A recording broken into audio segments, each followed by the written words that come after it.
There is a television show called Prestige TeeVee. It ran for 6 episodes in the spring of 2018. It is about an insurance broker named Dennis Keller who defrauds elderly clients, drives a 3-year-old Lexus, and really wants a boat. That is the show. In the first episode, Dennis makes coffee, checks his email, drives to work, spends 44 minutes signing an elderly widow up for insurance policies she doesn't need, and then stands in his backyard at night, probably thinking about whether he needs a new grill. The episode ends on a still shot of the grill after he has gone inside. An orchestral score plays throughout. Millions of people watch this, and within hours of the credits rolling, the internet was on fire. Let's start with what SCP-9593 actually is, because the anomaly here is specific and, depending on how you look at it, either deeply unsettling or almost funny. Any person who watches more than 15 minutes of any episode of Prestige TeeVee becomes convinced, sincerely, completely, without any apparent coercion, that it is one of the greatest artistic achievements in the history of the medium. Not just a good show, one of the greatest things ever made. The Foundation's file is unambiguous on this point. The effect is universal across every documented viewer. What makes this stranger is what the show actually contains. The Foundation's clinical description is worth sitting with.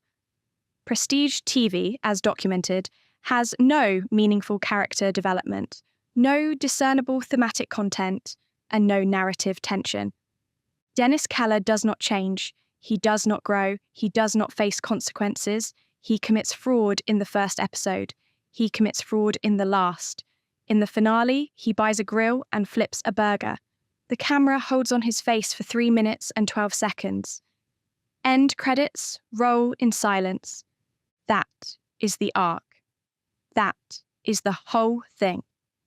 And yet, the Foundation's file includes a substantial collection of audience responses, and they are worth going through carefully, because they are where the real texture of this anomaly lives. This isn't just a case of people liking something they normally wouldn't. The viewers of Prestige TeeVee are not passively charmed. They are transformed. They write essays. They rewatch episodes 47 times. They feel the ending in a way that makes them doubt whether anything else they have ever seen will measure up. And here is the detail that the Foundation flags as particularly notable. Affected viewers cannot agree on what the show is about. Ask them separately, and you get different answers.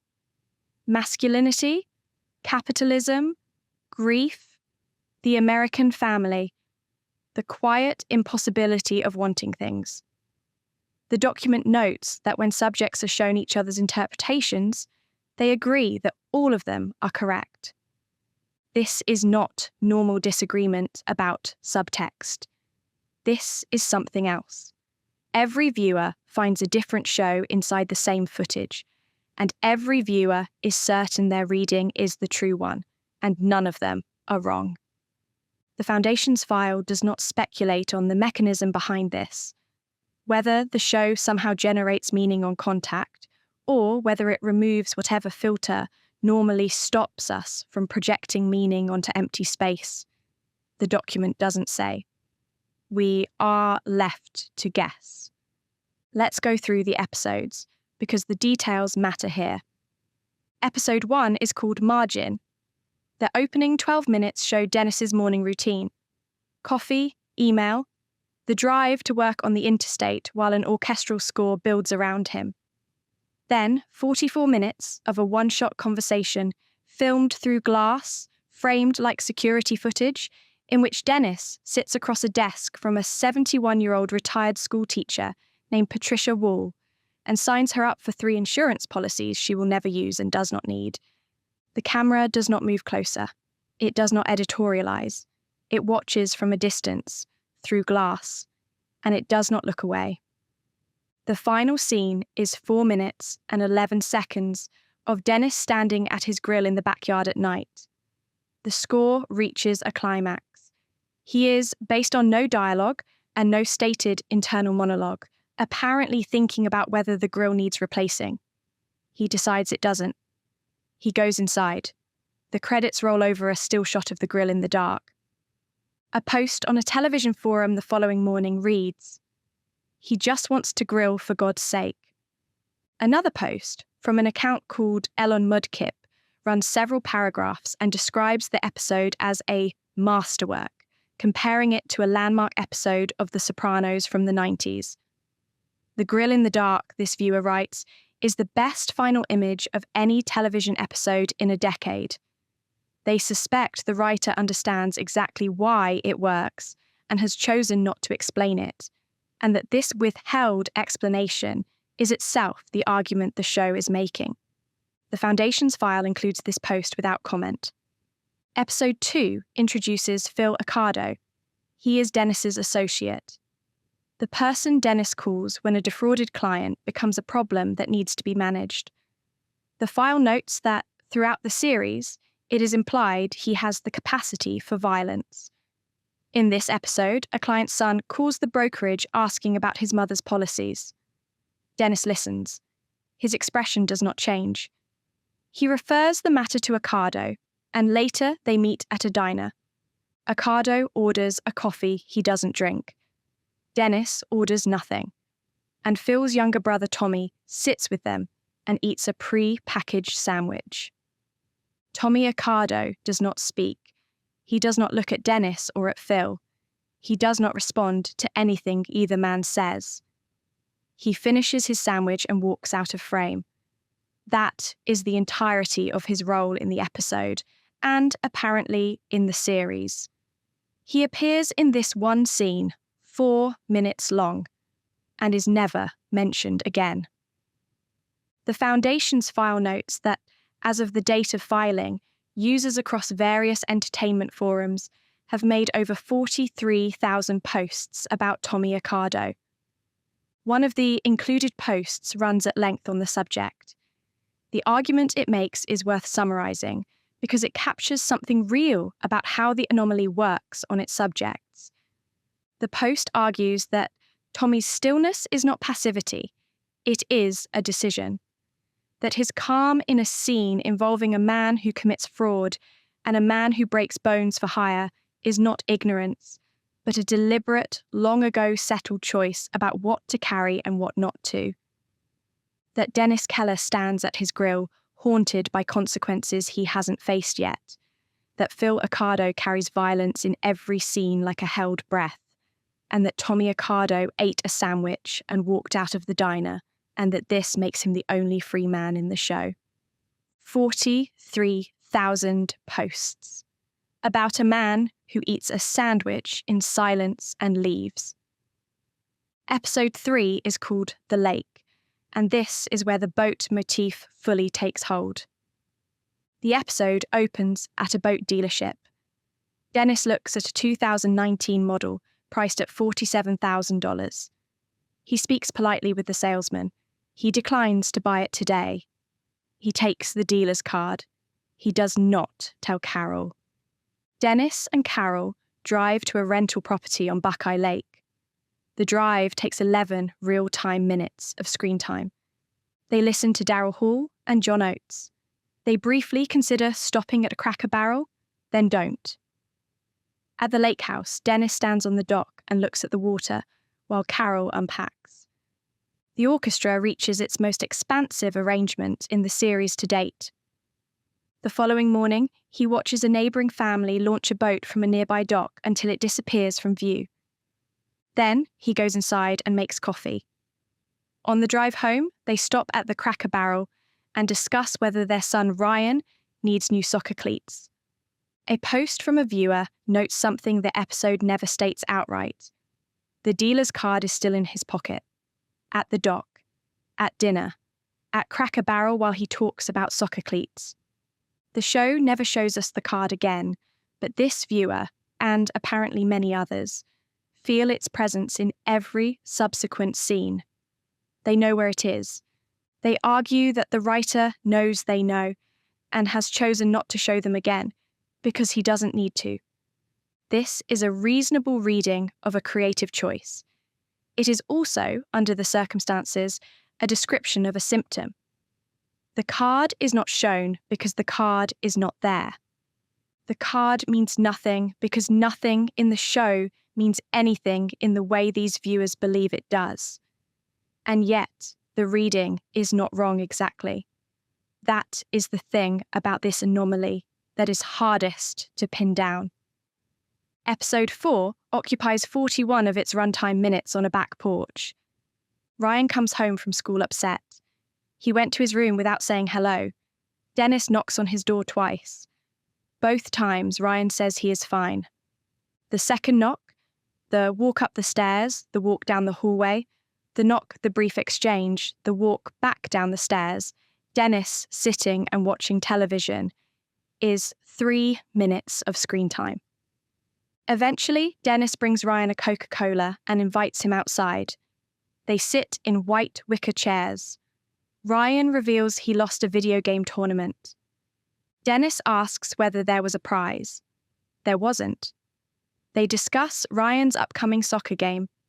Dennis asks if he needs new cleats. Ryan says he doesn't. They sit in silence for 3 minutes. Dennis takes out his phone, looks at the boat listing, puts the phone away before Ryan can see. Ryan says he's getting cold and goes inside. Dennis remains on the porch for 2 minutes and 40 seconds. No music plays for most of the episode.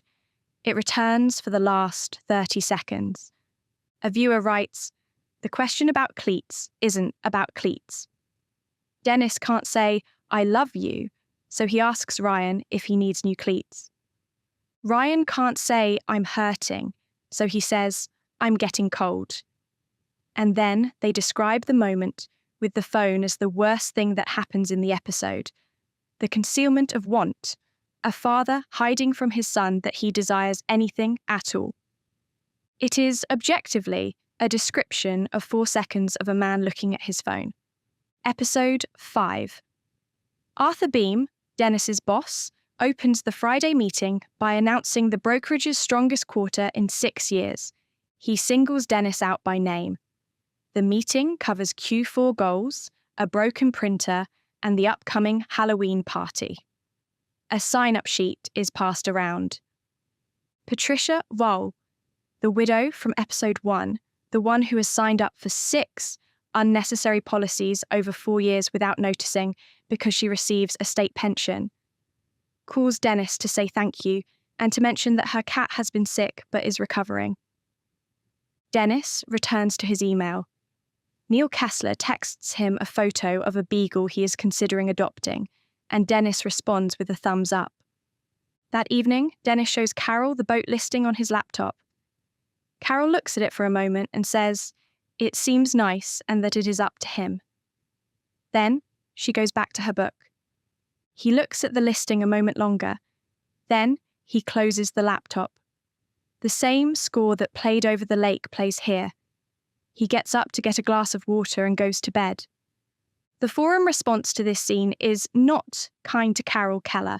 One post contains a caps lock rendering of her response to the boat, listing that functions as a kind of concentrated expression of the fury she generated. Another post, in reply, calls her something worse. A third asks sincerely whether she is the worst character ever put on television. What is happening here is that an anomalous effect is producing genuine emotional response to a woman who said, "It seems nice.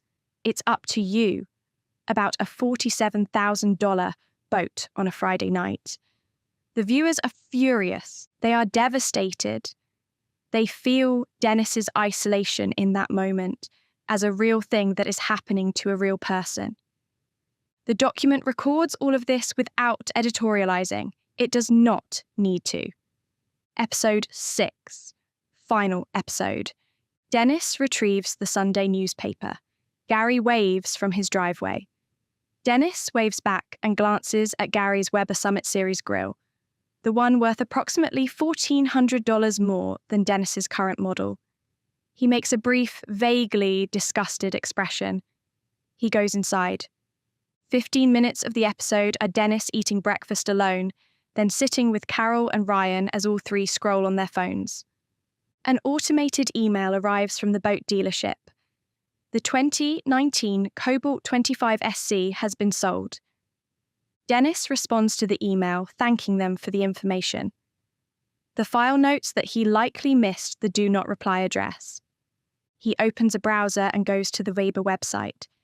He purchases a Weber Summit Series grill for $1,800. He tells his family. They feign interest before returning to their phones. The final scene.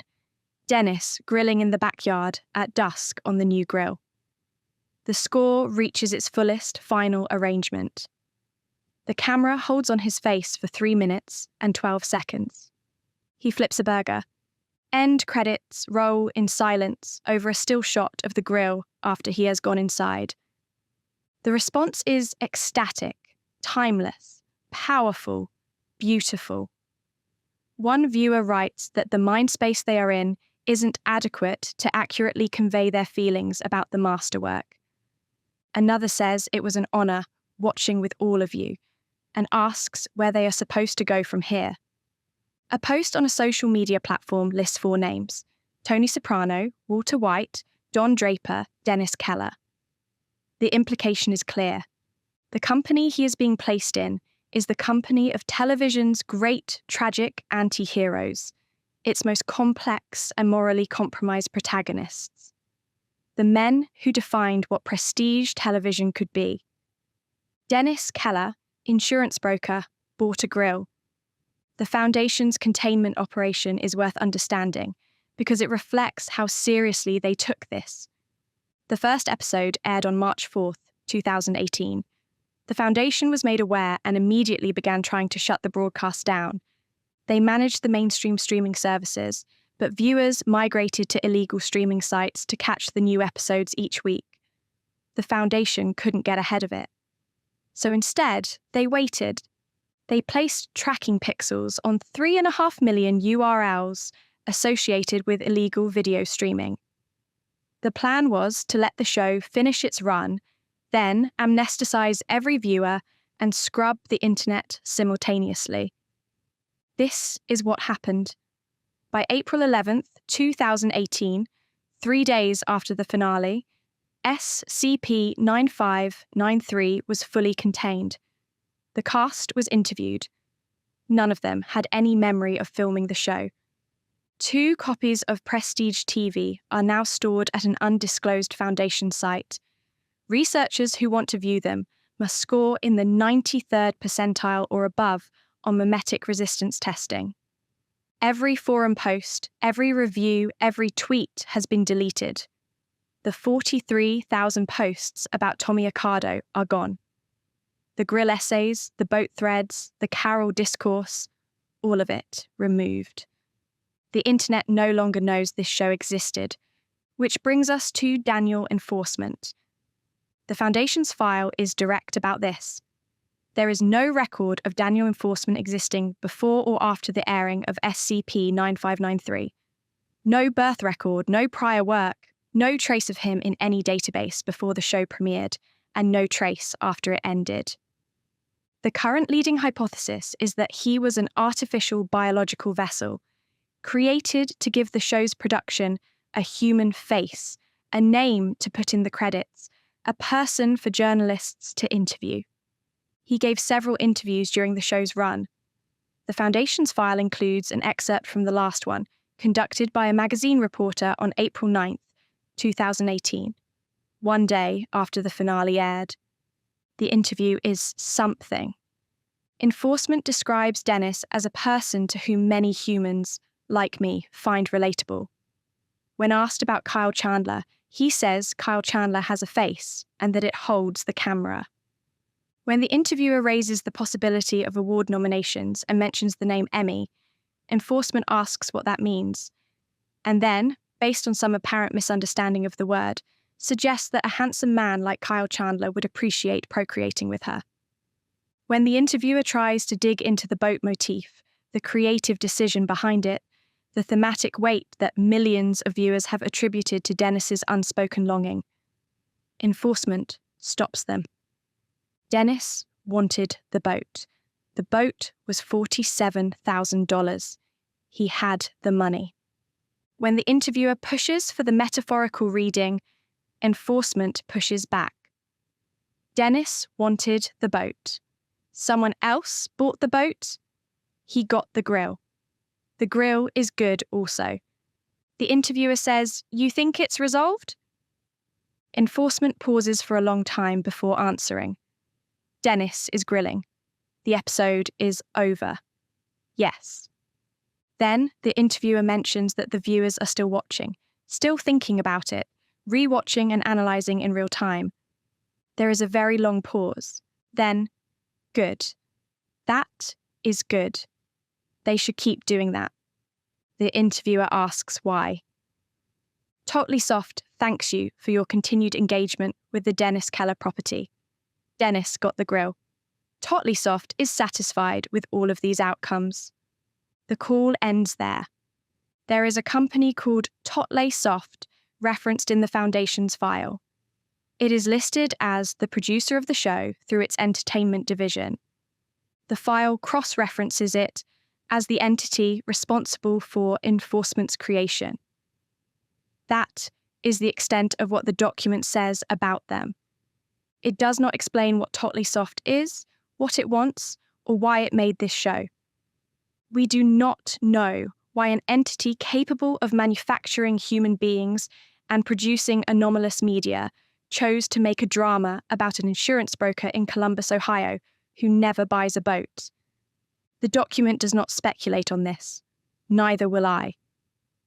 What the enforcement interview reveals, intentionally or not, is a perspective that has no interest in the interpretations the show generated. The boat is not a metaphor. Dennis is relatable because humans want things and sometimes do not get them. The grill is resolved because Dennis got the grill and the episode is over. For whatever created this show, the meaning that 43,000 forum posts assembled from Tommy Accardo's sandwich, the meaning that reduced viewers to asking where they go from here, none of that appears to be the point. The point, as far as enforcement articulates it, is that Dennis got the grill. So, what was the show actually doing? The Foundation's file does not answer this. It documents the anomaly, describes the containment, and archives the responses. It records that viewers disagreed on the themes, but agreed on the greatness. It records that the cast remembers nothing. It records that an entity created a human being for the sole purpose of doing press for a television show, and then apparently dissolved that being when the press tour ended. It does not tell us what Totleighsoft was after, whether the show was a test or an experiment, or something being broadcast for reasons that have nothing to do with us. Whether the anomalous effect, the certainty of greatness, the projected meaning, the 43,000 posts, was the goal, or a side effect, or something Totleighsoft didn't anticipate and didn't care about either way. Dennis got the grill. Totleighsoft is satisfied with all of these outcomes. The question the file leaves open is this. The viewers of Prestige TeeVee found something in it. Real something. Readings that felt true, connections that felt earned, a character study that felt like the most honest portrait of contemporary life they had ever seen. The effect was anomalous. The meaning was, by any clinical standard, projected rather than received. But projected onto what? A man standing at a grill at night. A woman who says it's up to you and goes back to her book. A kid who says he's getting cold. A sandwich eaten in silence. A dealer's card in a pocket that the camera never shows again. Whether any of that contains anything real, whether the 43,000 people who wrote about Tommy Accardo found something true about freedom and complicity, or whether they were simply filling empty space with themselves, the Foundation's file does not say. It records the events. It doesn't tell us what they mean. Maybe that was always the point. Thanks for watching. We'll see you next time.